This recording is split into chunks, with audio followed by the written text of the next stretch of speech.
지금 총선 얘기를 하면서 코로나19 얘기가 계속 나오고 있는 상황이잖아요. 이 코로나19가 총선에 좀 어떤 영향을 끼치게 될지도 살펴보는 게 좀 좋을 것 같아요. 좀 코로나19로 인한 좀 총선의 어떤 선거 운동이라던가 이런 것도 다르고요. 그리고 코로나19 때문에 지금 선관위에서 투표소에서도 모두 다 마스크를 끼고 투표를 하도록 하는 뭐 그런 식으로 여러 가지 바뀌고 있거든요.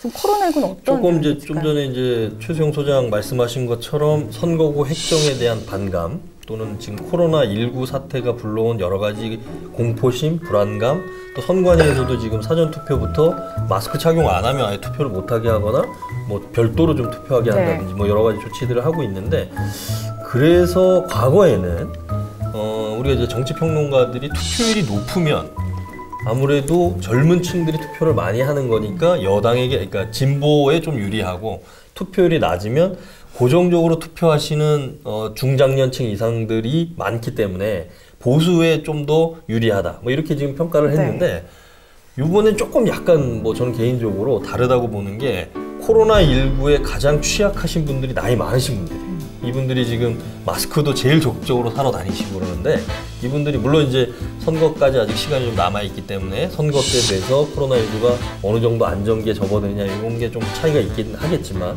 중장년층들, 그러니까 투표율이 낮아지는 게 젊은 층이 투표 안 하는 것도 있지만 중장년층, 노년층들이 투표를 안 할 가능성, 그러니까 투표율이 낮아진다는 게 반드시 보수에게만 유리하지는 않을 것 같다. 일단 지난번 그 작년에 이른바 조국 사태 때 젊은 층의 지지층 이탈이 굉장히 여당 쪽에 많았어요. 뭐 데이터가 증명하니까. 그 다음에 지금 여론조사를 잘 보시면 그 보수층에 지금 조금 보수층이 높게 나오는 그 지지층이 누가 유입됐냐면은 30, 40대 주부들이 이제 이쪽 여성들이 많이 왔어요, 이쪽으로.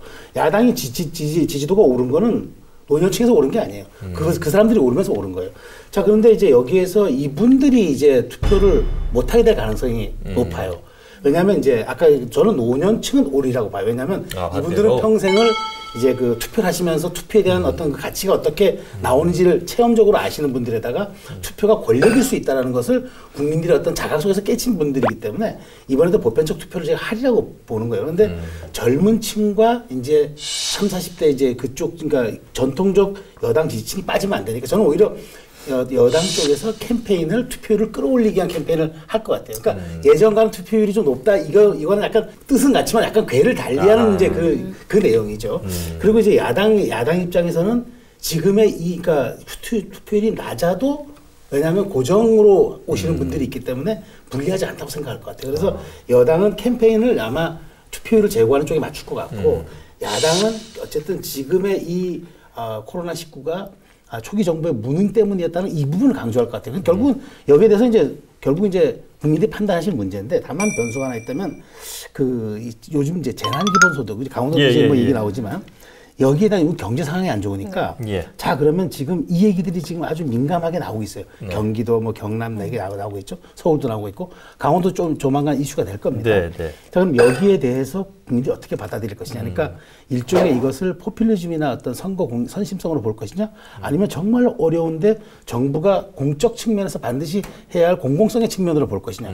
이걸 도민들과 국민들이 어떻게 이해하고 받아들이냐가 저는 굉장히 중요한 지점이라고 해요. 사실 이번은 아까 제가 말씀드렸지만 뭐 공약이나 정책 아무리 얘기해도 쉽게 와닿는 선거는 사실 아닙니다.